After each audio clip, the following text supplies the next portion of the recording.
Norbert Yamba Choukou, au cadre du UDPS panafricaniste, consultant international concernant les questions de développement. Je vous présente en peu de mots notre invité ce soir que vous avez déjà suivi dans votre émission Ecopole. Bonsoir mesdames et messieurs.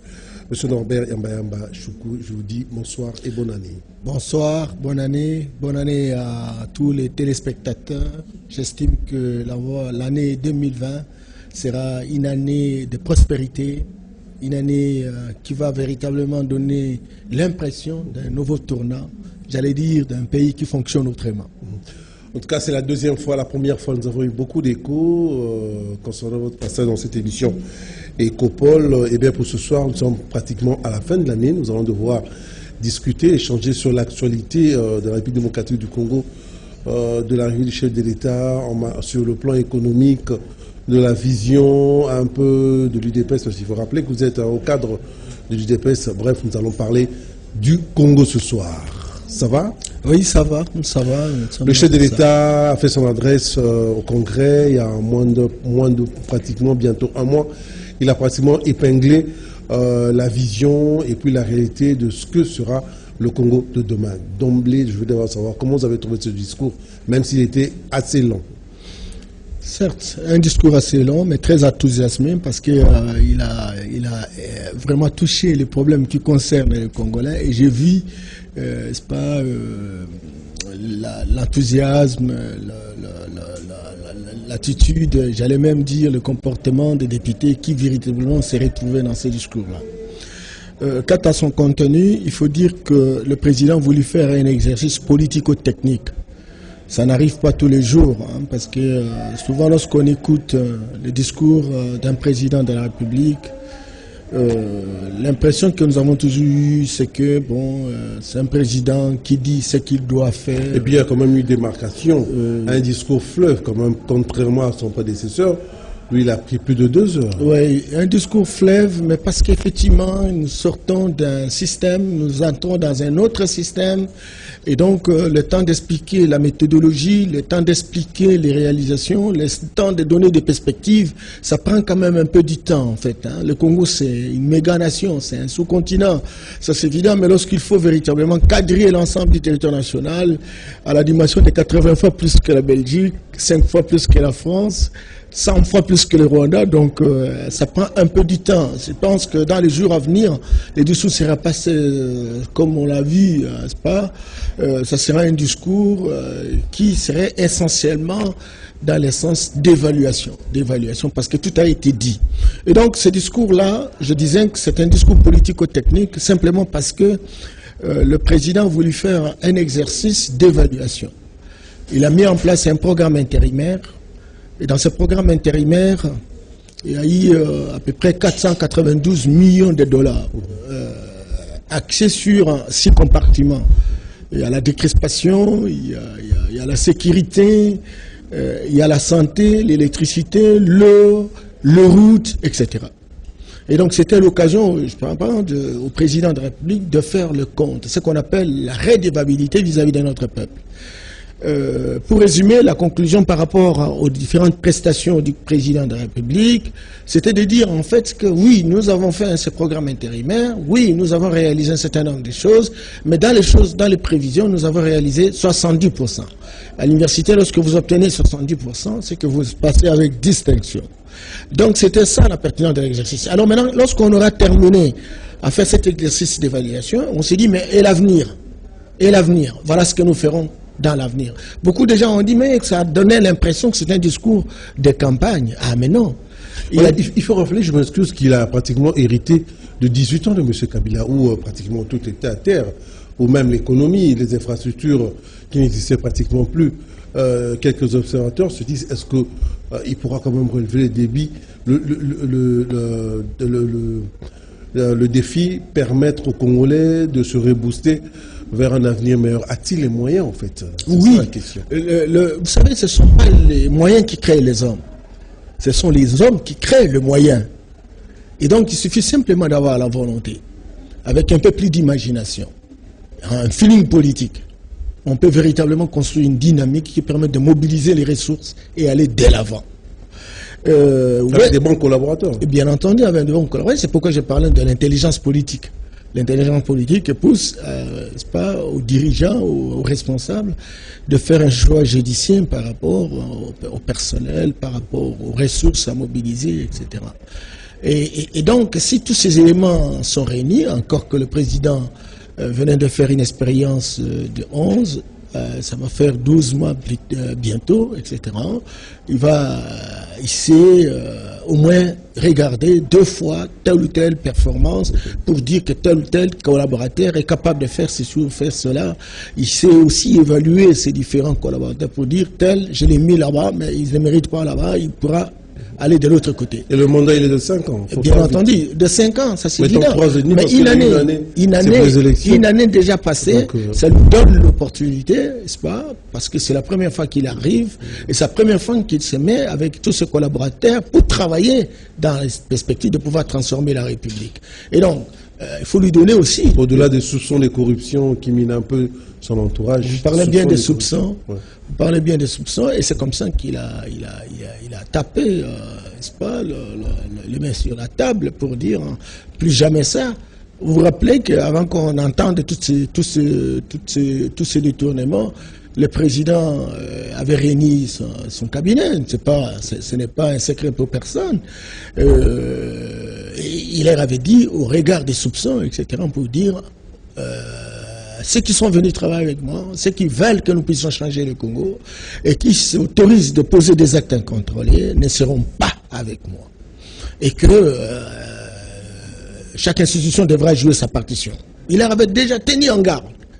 Mais il ne faut pas donc donner l'impression que tous ces collaborateurs sont des gens qui sont dans la manigance. Ah non, il y a plus de désincantation que la vérité. Certes, ça ne manque pas de brebis galaises, ça c'est évident, mais ils sont pas majoritaires par rapport à l'action du président. Et aujourd'hui, je crois, quelque chose de manière est bon, tout le monde est revenu à laquelle il est pour dire voilà la boussole, et c'est la seule boussole que nous devons suivre. Donc, disons que au regard des résultats obtenus par le président de la République, peu importe les douleurs d'enfantement liées à la cristallisation d'un mode de gestion, etc., il faut dire que le président a fait des choses extraordinaires. Tout le monde en parle. En peu de temps, on dit, bon, je vais faire 40 km dans la ville de Kinshasa. Et vous savez qu'il y a des décennies, en fait, on n'est jamais arrivé à 30 km dans la ville.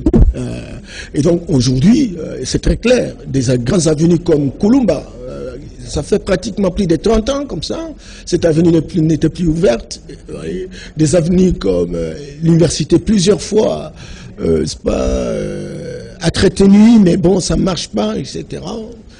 Mais cette fois-ci, c'était sur la liste. Est-ce qu'on va toujours focaliser notre regard sur les avenues de Kinshasa ou tout ce qui se passe à Kinshasa? Parce que moi, j'imagine que même dans le Congo profond, on attend de voir des changements. Nous avons 88 000 km de routes de dessert agricole.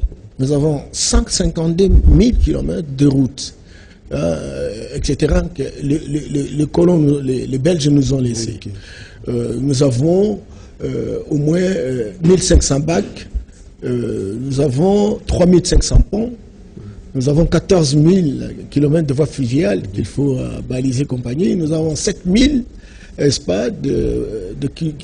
km de voies ferrées. Et à chaque niveau, il faut chercher le moyen de transport, soit le véhicule, il faut arranger les routes qui permettent véritablement de faciliter ces transports, et de la même manière pour les voies ferrées, le rail, il y a aussi, des trains, etc. Et tout ça n'a pas laissé, le président n'a pas oublié quoi que ce soit. Soit on réalise aujourd'hui, soit demain on peut plus se réaliser. Parce qu'en fait, nous tablions sur un programme intérimaire de 100 jours.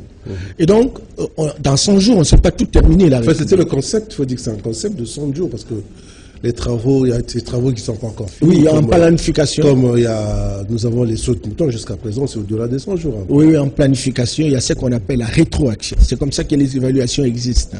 Vous pouvez prévoir n'est-ce pas, autant de jours pour réaliser une action. Il peut y avoir d'autres problèmes qui surgissent, qui remettent en question naturellement la durée de l'ouvrage. L'important et le plus important, c'est que l'ouvrage continue, que ce n'est pas un mensonge et que ça doit se réaliser. C'est le cas de ce mouton qui aujourd'hui sont en cours de réalisation. Le délai n'a pas été respecté parce que, croyez-moi, il y a eu toute une procédure. Vous savez, choisir d'abord l'intervenant, et puis bon, l'intervenant, c'est toute une procédure, ça prend 3 mois. Bon, l'intervenant choisit, il va déployer ses matériels. Si on choisit la Chine comme lieu d'approvisionnement, vous savez, il faut faire 2 mois. Et puis bon, l'État aussi d'étudier la communication intellectuelle. Non, c'est pas une communication. Le peuple attend des résultats, attend de voir des visus. Bien entendu. Comment on quitte un peu de cette situation assez précaire pour aller un peu dans la modernisation. Mais nous y sommes quand ce discours, il est plus intellectuel. Non. Donc c'est une minorité. Sinon, Kisuka, cette mouton de Kisuka, il est pratiquement terminé. Mais les gens attendent, en fait. Je m'excuse beaucoup, attention. Moi, je suis allé au Sénégal, à Dakar. J'écris que Ouad était le meilleur président d'Afrique. Okay. Tout simplement parce qu'à un moment donné, il a fait de ce mouton. Et on en compte dans les 6, dans la ville même de Dakar. Et pourtant, aujourd'hui, on est en train pratiquement de chercher une nouvelle ville, Damanjo. Voyez. Alors maintenant, dans la ville de Kinshasa, le président met en route 8 moutons. Ça veut dire pratiquement 1 fois et demie la quantité réalisée par Dakar. C'est que très clairement, pas la même démographie aussi. Bien entendu, c'est pas la même démographie, mais c'est pourquoi on est allé en 8. Mais c'est comme ça que dans les 3 mois, on aurait souhaité véritablement faire 8. Et si en 5 ans, vous savez combien on va le faire. C'est pas seulement Kinshasa, on va aller jusque, n'est-ce pas, dans les provinces, etc. Donc, c'est vous dire en fait que quand on regarde la réalisation de l'action en termes d'efficacité, en termes d'efficience, on se dit, en tout cas, en ayant 5 ans, on peut faire beaucoup de choses. C'est ce que je veux dire. Et donc, aujourd'hui, on ne peut pas dire que bon, on ne voit rien, etc. Au moment où les ouvrages sont chaque jour en train véritablement d'être réalisés, on n'a pas remis en question. Il y a eu des problèmes qui sont intervenus. Ceux qui ont fait l'évaluation, qui peuvent nous donner des raisons raisonnantes, mais au moins, le projet ne s'est pas arrêté. Il est en cours de réalisation. Il faut saluer. On n'est pas au-delà d'une année. Et c'est très clair que ce mouton qui se trouve à Kinsuka, on va l'inaugurer. Celui qui se trouve au niveau de Sosimat pourra être, non, au niveau de 24. En tout cas, bientôt, d'ici, j'allais dire, je ne connais pas bien la date, ça c'est évident, il ne faudrait pas que je prenne les risques. Mais en tout cas, toute proportion réservée. Et donc, jusqu'à mars, on paie. Mutandis, avec celui de Sosimat, etc. Et ça va se poursuivre. Ça va se poursuivre. Encore que ceux qui prennent les choses en main, comme le gouvernement de la République, aient la même vitesse que le président de la République, et la même volonté volontariste que le président de la République, bien entendu, et ses ministres, au niveau des procédures de décaissement, au niveau du suivi de l'action, tout cela va permettre naturellement à comprendre comment on va avancer. Nous allons revenir. Monsieur Norbert Yambamba, je rappelle que vous êtes consultant international sur des questions de développement sur le plan économique aujourd'hui, une année après pratiquement. Il faut qu'on se le dise, le Congo est en train de tâtonner, il n'y a pas de modèle économique. On nous a parlé un tout petit peu du modèle brésilien. Mais aujourd'hui, l'économie de la République démocratique du Congo est plus en otage par les Indo-Pakistanais avec leurs méthodes, ce qui fait que la République ne fait que importer. Il n'y a pas d'exportation, donc nous ne produisons pas. Vous êtes un expert dans ce domaine. Vous préconisez quoi? Vous avez quelque chose à dire? Ou si vous avez des conseils à dire au président de la République, qu'est-ce que vous allez dire? Vous savez, cher ami journaliste, tantonner, je ne pense pas, mais c'est un problème de paradigme. Le paradigme, c'est la vision qui est opérationnelle. La vision qui est opérationnelle, elle est celle érocentrique. Le modèle occidental. Le modèle occidental passe par la rentabilité externe. Nos richesses sont les richesses de l'Occident. C'est très important ça. C'est comme ça que vous allez voir que ce soit nos produits agricoles, que ce soit nos produits miniers, nos produits forestiers, sont extraits chez nous, mais sont sont mis à la disposition de l'Occident, à la disposition de l'Occident pour construire des valeurs ajoutées. Or, on aurait pu véritablement faire ça ici. Ou quand on extrait une matière première, on peut la transformer, on peut la commercialiser ici. Ça créerait une chaîne de valeur ajoutée et ça permettrait la résolution du chômage à différents niveaux d'atterrissage. Ça ne se fait pas. Et donc, vous ne pouvez pas avoir un pays où vous parlez de la prospérité au moment où il n'y a pas des hommes et des femmes qui ont des revenus. Or, ces revenus n'existent pas simplement parce qu'il n'y a pas de débouchés. Et les débouchés sont créés véritablement par des pays qui exploitent nos richesses. Et c'est cela que je vous disais que c'est ça le paradigme occidental, c'est ça l'approche hérocentrique. Alors quand vous me posez la question, qu'est-ce qu'il faut faire? Moi j'ai dit il faut ramener l'approche afrocentrique. L'approche afrocentrique pose la problématique, n'est-ce pas, de la construction de notre pensée autonome. La pensée autonome passe par la mise en route d'un courant souverainiste dans la gestion des ressources. Non, ce n'est pas de la philosophie. J'étais en train de dire, le président de la République applique déjà cela. Lorsqu'il se retrouve aux États-Unis, il parle avec des milliardaires. Qu'est-ce qu'il leur dit? Écoutez, nous avons des opportunités, que ce soit sur le plan agricole, que ce soit sur le plan minier, forestier, etc., même à l'éthique. Vous qui aimez, n'est-ce pas, travailler avec nous, nous sommes d'accord avec vous parce que vous avez des capitaux, mais nous pouvons construire une dynamique gagnant-gagnant. Comment allons-nous procéder? Ça veut dire, vous venez au Congo, vous êtes identifié comme tel, mais il y a un canevas. Vous voulez exploiter les minéraux? Ok, mais il faut, de la même manière que vous mettez une usine d'extraction, il faut donc une usine de transformation et une société de commercialisation. À ce moment-là, au lieu que tout soit exporté pour construire une rentabilité externe, mais écoute, tout se fait chez nous, les Congolais vont trouver du travail, en fait, seront transformés et seront commercialisés. Nous avons le procédure de l'intelligence économique où on peut photographier le marché à travers le monde. Nous pouvons même publiciter dans beaucoup de pays à travers le monde pour leur dire voilà ce que nous sommes capables de faire, voilà ce que nous produisons, voilà si vous venez. Donc on doit être compétitif en fait. Non, mais on doit être compétitif, mais avec des produits aussi finis. Pourquoi pas?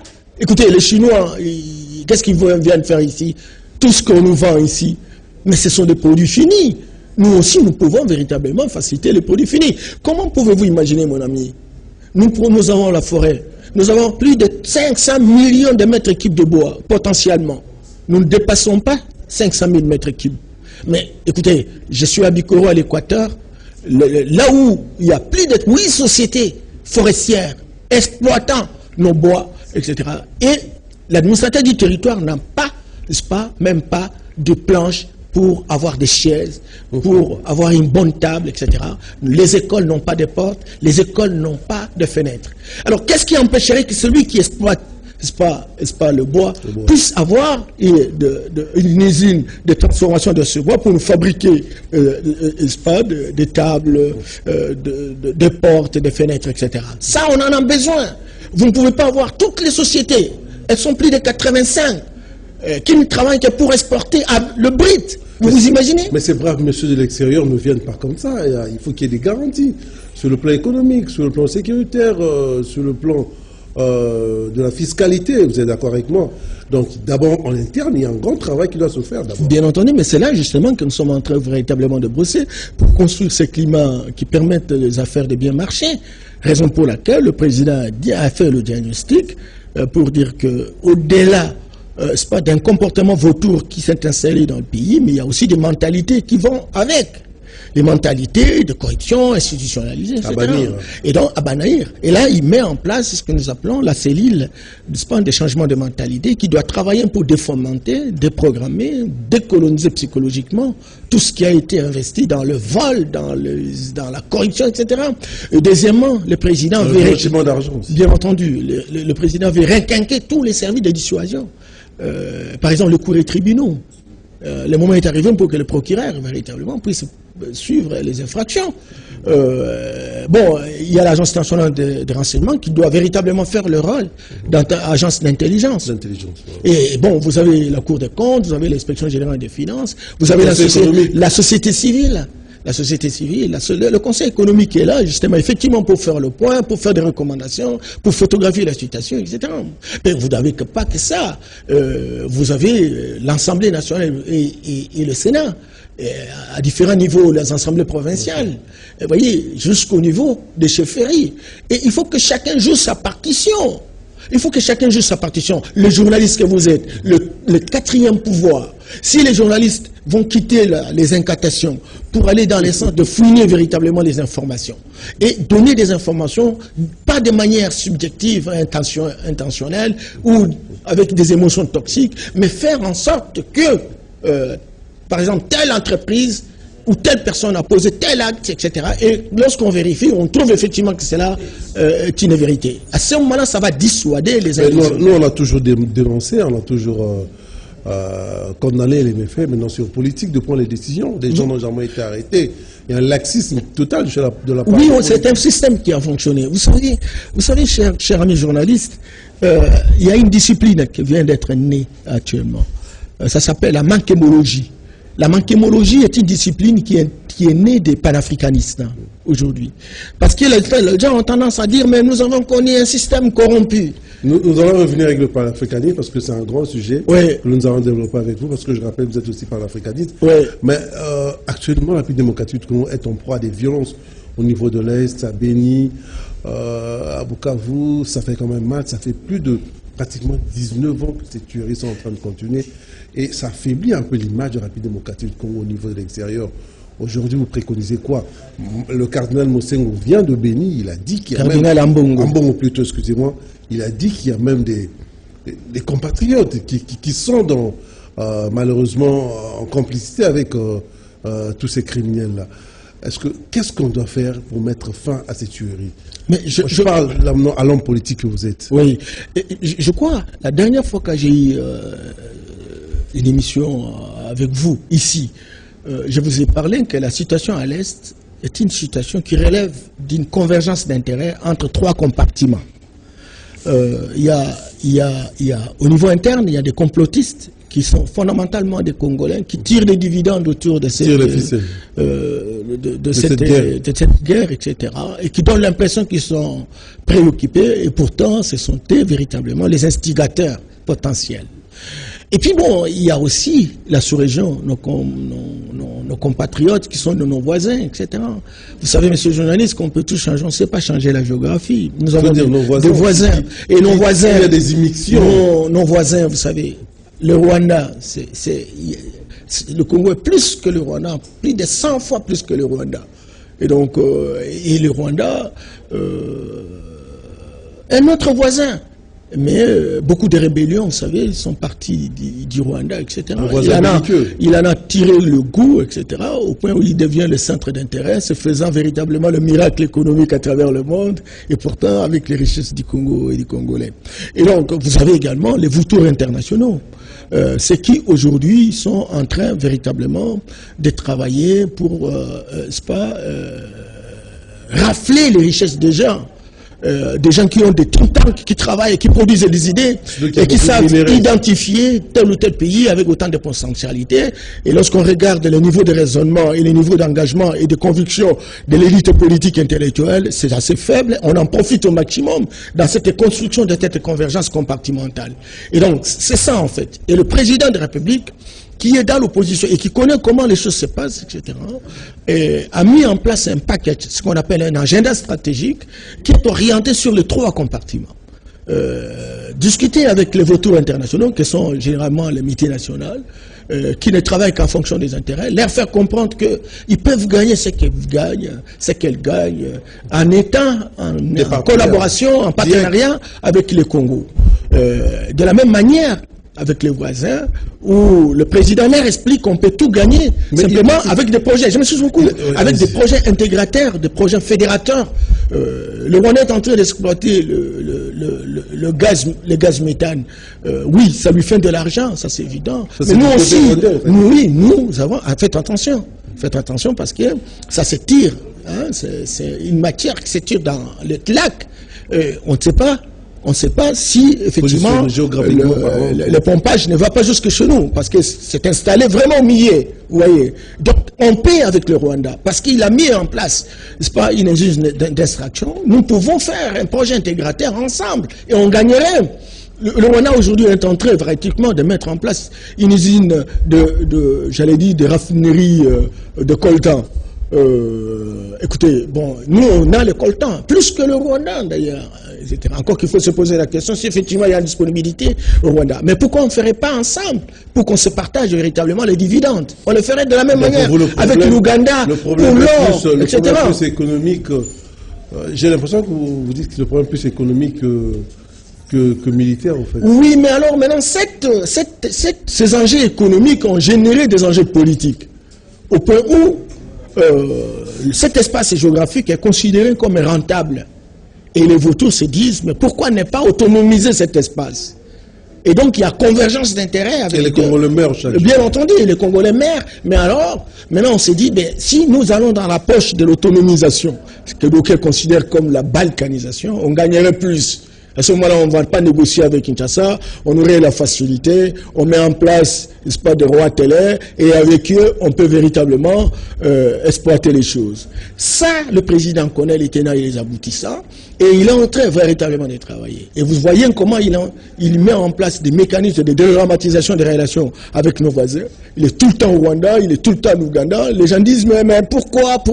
Mais dit, mais écoute, on n'a pas de choix. Il faut faire l'analyse coût-bénéfice de ce que représentent les scénarios que nous mettons, les scénarios à mettre en place. Est-ce que faire la guerre et négocier et gagner le même résultat, qu'est-ce qui est plus important?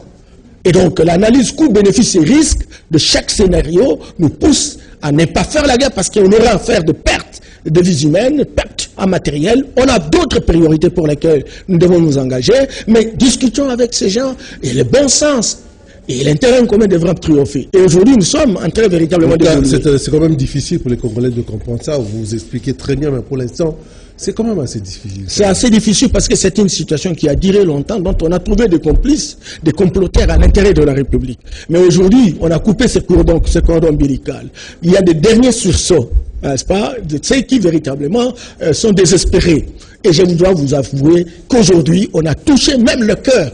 Tous ceux qui ont été recrutés comme des terroristes, qui se disent des ADF, etc. Et pourtant, ils sont recrutés de partout.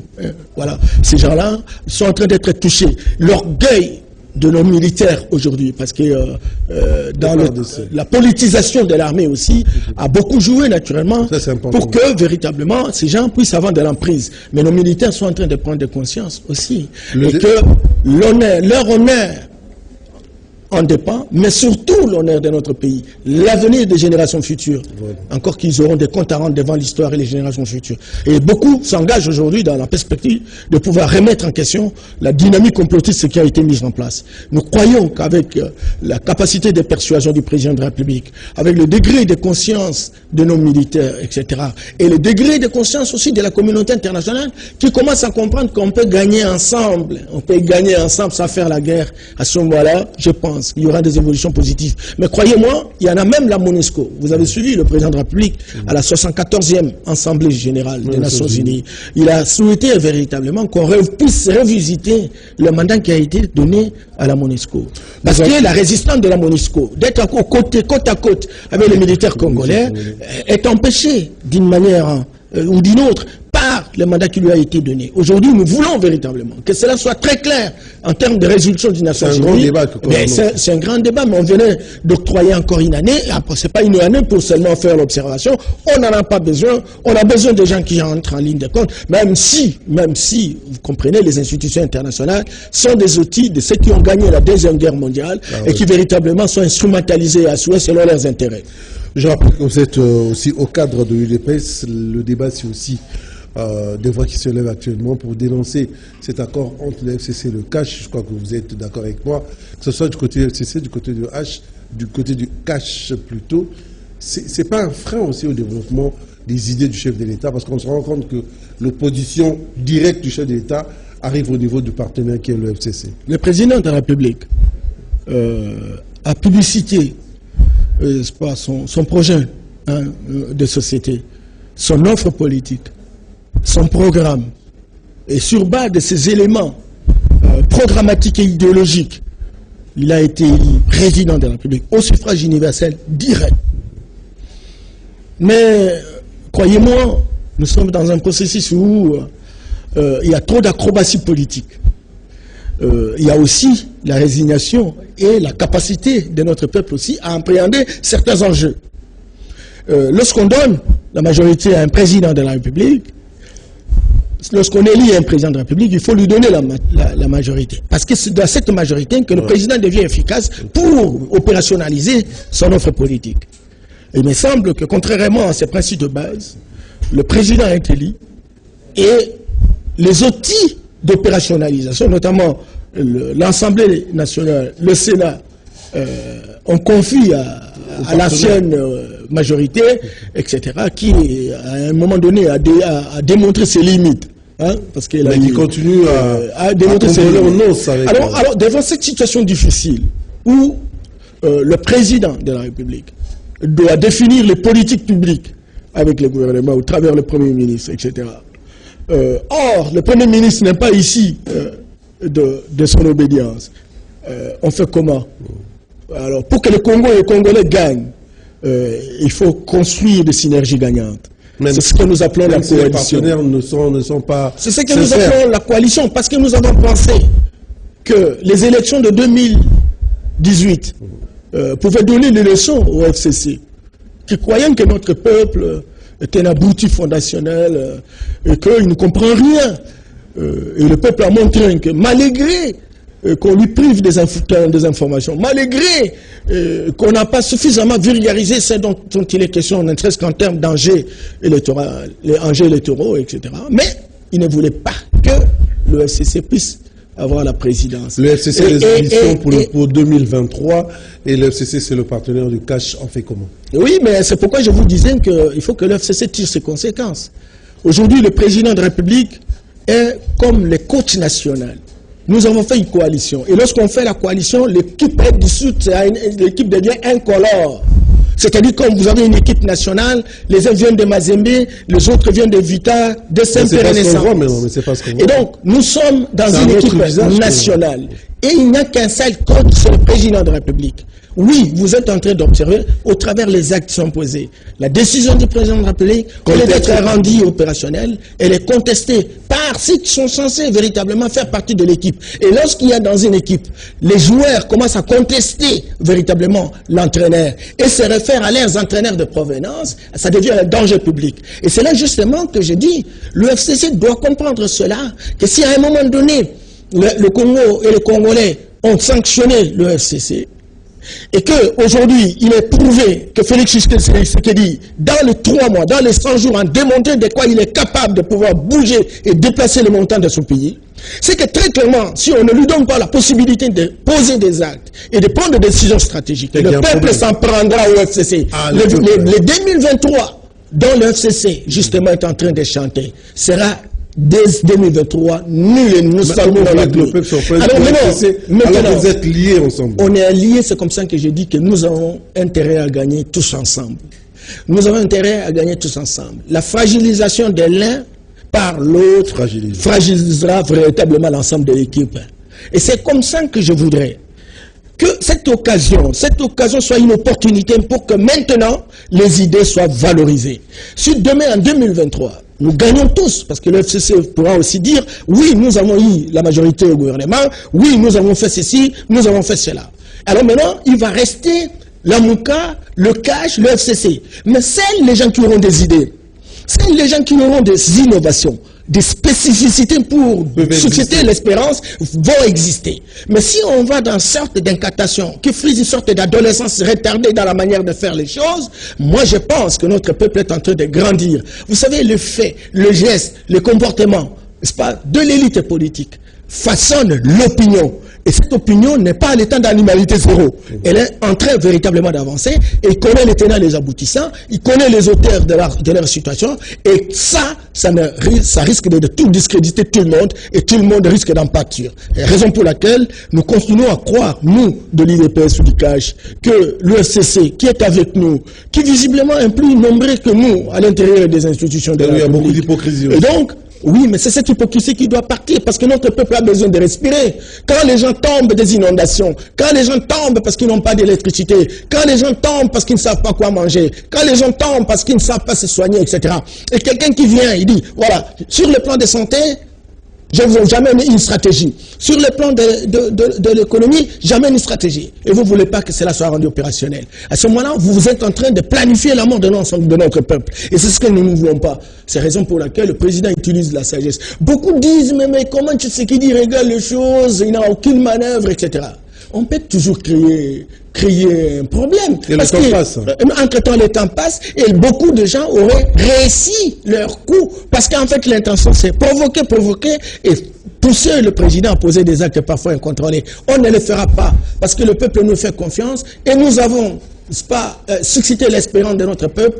C'est pourquoi nous demandons à nos compatriotes. Ils sont congolais. Raison pour laquelle ils sont à Kinshasa, ils sont à travers le pays. Nous devons travailler aujourd'hui pour que notre peuple trouve son compte. Quittons les débats de quartier, quittons les débats de rue, revenons vers le débat de prospérité. Et le débat de prospérité s'analyse et s'apprécie en fonction des offres que nous donnons à notre peuple. Ça, c'est très important. Les querelles vont nous éloigner de notre devoir de redevabilité. Travaillons dans une sorte de synergie gagnante et le peuple va gagner. Nous allons tous gagner et nous aurons laissé des traces dans l'histoire et les générations futures nous apprécieront. Le peuple attend des résultats et non des querelles. Je crois que vous êtes d'accord avec moi. Nous allons pratiquement chuter. La grande information aussi, c'est, je rappelle que vous êtes panafricaniste. Le 4 janvier, grande conférence problématique de l'Afrique d'hier, d'aujourd'hui et de demain. Je crois que vous allez animer, vous allez expliquer les fondamentaux. Qu'est-ce que nous allons faire? Nous venons d'où? Le pourquoi de cette idée maintenant? Oui, le pourquoi de cette idée maintenant, parce que c'est une observation. Vous savez que je suis aussi scientifique. Hein. J'enseigne à l'université, je suis consultant international, j'ai voyagé à travers le monde, j'ai beaucoup aidé beaucoup de pays à travers l'Afrique, etc. En matière de développement. En matière de développement. Et je me suis rendu compte que les choses n'ont pas l'air d'avancer, quoi. On a utilisé toutes les expériences. On a connu des maréchaux. Les gens qui sont des maréchaux, des maréchals, empereurs. On a connu le gouvernement des technocrates, des gouvernements des professeurs, Objectif 80, le gouvernement de la diasporie, etc. Tout ça, ce sont des expériences qui ont été rendues opérationnelles. Ça ne donne pas de résultats. Pourquoi ça ne donne pas de résultats? Pourquoi ça ne donne pas de résultats? Non, vous êtes en train de voir comment le président est en train de se battre. 90% de ses collaborateurs sont universitaires. 90% des gens de membres du gouvernement sont universitaires. Mais les résultats traînent même pas. par le gouvernement, les résultats traînent à venir. Alors pourquoi? Il faut chercher à faire un diagnostic. Et commençons. La spécificité de ça, c'est que, comme panafricanistes, nous avons toujours pensé que les pays pris individuellement, personne ne réussira. Okay. Parce que nous avons en face de nous des vautours qui sont plus forts. On les appelle des africanophages, des mangeurs d'hommes qui mangent l'Afrique. Et l'Afrique ne se tiendra jamais debout devant ce mangeur d'hommes. Il faut que l'Afrique soit réunie. Construire ce que nous appelons un État fédéral. Les États-Unis d'Afrique. Et ces États-Unis d'Afrique vont permettre à ce que nous soyons forts. Parce que l'union et la force, c'est des faibles. Alors, lorsqu'on est fort, alors nous devons restaurer notre spiritualité authentique. Nous avons tout perdu à cause de la religion. C'est une agression. Nous avons tout perdu. Ah, donc il y aura beaucoup de nouveautés le 4 janvier, au fait. Mais alors, venez-y. C'est pratiquement toute une thèse doctorale. Et donc, nous avons perdu à cause de la religion. Nous avons perdu à cause de l'école, où on fabrique des chômeurs de luxe, où on fabrique des perroquins, où on fabrique des abrutis fondationnels. Les gens s'enracinent et qui parlent en longueur de journée qu'ils ont des parfums. Il ne faut que des répétitions et des récitations. Il faut arrêter ça. Il faut aller vers véritablement la force initiatique que nous avons connue à l'Afrique traditionnelle, moderniser ça. L'organisation politique même, cette démocratie, pendant plusieurs années, mais qui véritablement ne donne pas de résultats. Nous avons connu aujourd'hui, pour avoir telle ou telle responsabilité, d'être un maçon, etc. Les écoles ésotériques, mystiques, philosophiques. Et aujourd'hui, ça a des résultats. Et donc, nous ramenées par les politiciens ici. Comment? Non, ces écoles ésotériques ramenées par les politiciens. Oui, et c'est justement pour nous contrôler. Ces écoles viennent d'ailleurs. On nous contrôle par la religion, on nous contrôle par l'école, on nous contrôle par le système politique, on nous contrôle par le système maçonnique, on nous contrôle par les médias, on nous contrôle par les ONG, on nous contrôle par les églises, on nous contrôle par les multinationales, on nous contrôle même par les langues que nous utilisons, des lusophones, des francophones, des anglophones, des hispanophones. Nous, on n'a rien.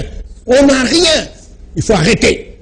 Il faut voir, construire un nouveau paradigme. Et le nouveau paradigme, c'est l'infocentrisme. Les conclusions, vous allez soumettre, qu'est-ce que vous allez faire? Le président de la République, c'est un panafricaniste. Si, en fait, j'ai eu le courage et la détermination de faire cela, moi, j'ai dit, OK, c'est une opportunité qui est un panafricaniste.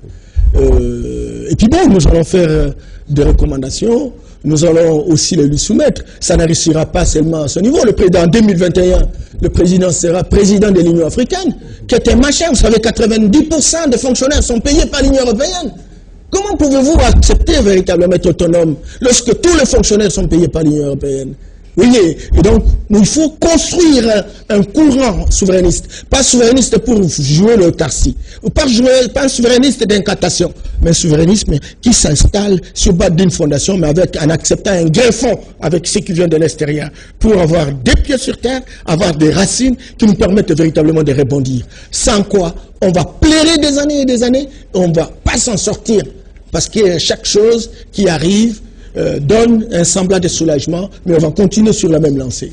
Le rendez-vous est, je crois, pour le 4 janvier, c'est ça? Le rendez-vous est pris le 4 janvier 2020, ça sera un samedi, le samedi prochain, au croisement des avenues Monchi et Cabinda. Il y a un hôtel qu'on appelle Cabinda Center, okay. Et c'est là à partir de 13h, mise en place terminée, et nous commençons la conférence à partir de 13h30, invitation cordiale, pour ceux qui croient que l'Afrique peut fonctionner autrement, pour ceux qui croient que ce sont les idées qui conduisent le monde, et que maintenant on a trop joué à danser et à chanter. Il faut redonner la place aux idées, et aux idées phares, aux idées agressives, aux idées significatives, pas des idées des adolescents. Et donc c'est à ce moment-là qu'on va véritablement s'en sortir. Et nous entendons voir tout le monde pour qu'ensemble nous puissions échanger. Pas parce qu'on a la parole de l'évangile, mais parce qu'on va échanger, qu'ensemble nous allons véritablement construire une conviction consolidée qui nous permettra de rebondir comme il se doit. Monsieur Norbert Yamama, je rappelle que quand je suis avec vous sur le plateau, la matière est abondante, il y a tellement de choses à dire, mais malheureusement nous sommes arrivés pratiquement à la fin de cette émission. Nous sommes aujourd'hui mercredi 1er janvier 2020, un vœu pour l'année qui commence. Donc je voudrais d'abord formuler le vœu de bonheur, de longévité, d'action au président de la République qui a été avec nous pendant longtemps dans un combat incessant, parfois désespéré, et qui se retrouve aujourd'hui à la tête de l'État. Coup de chapeau, mon président, parce que vous savez gérer vos émotions toxiques. Mais c'est aujourd'hui plus que jamais, l'année 2020. Soit une année de détermination, parce que c'est l'année de l'action. Mais l'action, dit par le président, chers compatriotes congolais, c'est pas le fait de voir le président lui-même réaliser le pont ou entretenir la route, mais c'est le fait que chacun de nous, y compris les journalistes, chacun doit jouer sa partition. Non, je me troll, je vous ai dit tantôt là, nous, on dénonce mais sur les politiques qui sont très laxistes, en fait c'est ça le problème. Vous aussi, parce que vous dénoncez très mal. Parce que vous n'avez pas les éléments de dénonciation, et quand vous dénoncez, vous prenez parti d'une obédience bien déterminée. Alors plus personne n'écoute vos dénonciations. Il faut jouer véritablement votre partition en tant que journaliste, en donnant l'information que vous avez fouinée et qui constitue quelque chose qui peut aider à la prise d'une décision stratégique. Mais quand vous venez faire le djalelo, ou quand vous venez faire le tchakou, à ce moment-là, on ne va pas vous écouter, on vous prend comme un anniversaire politique. Nous sommes arrivés pratiquement à la fin. En tout cas, merci d'être venu. C'est pratiquement une chance pour nous de vous avoir à la fin de cette année. Nous sommes au début de 2020. Moi, je dis merci à toute l'équipe technique du début de l'année jusqu'à présent. Je vois Mike Amwaka, Serge Makoso, Koupar Bola, Takidi, Guy Mpoutou, sans oublier Véambata, à la rédaction. Je dis mes vœux les meilleurs, Laetitia Louvrezo, Mija Aloua, Fiston Kiala, Véambata, Sylvine Daya, Lydie Loufouadio. Bref, pour cette année qui commence, beaucoup de bonheur à tout le monde et je souhaite prompte guérison à Olive Moilia Ambongo. On se revoit dans quelques temps. Vous serez toujours bienvenus dans cette émission. Allez. Merci beaucoup, surtout en 2020. pour qu'on vienne faire le point par rapport à la conférence que nous allons donner les 4. Merci beaucoup. Merci bien. Allez, la rediffusion, c'est le jeudi à 11h sur les antennes de Canal King Télévision. Allez, bye bye.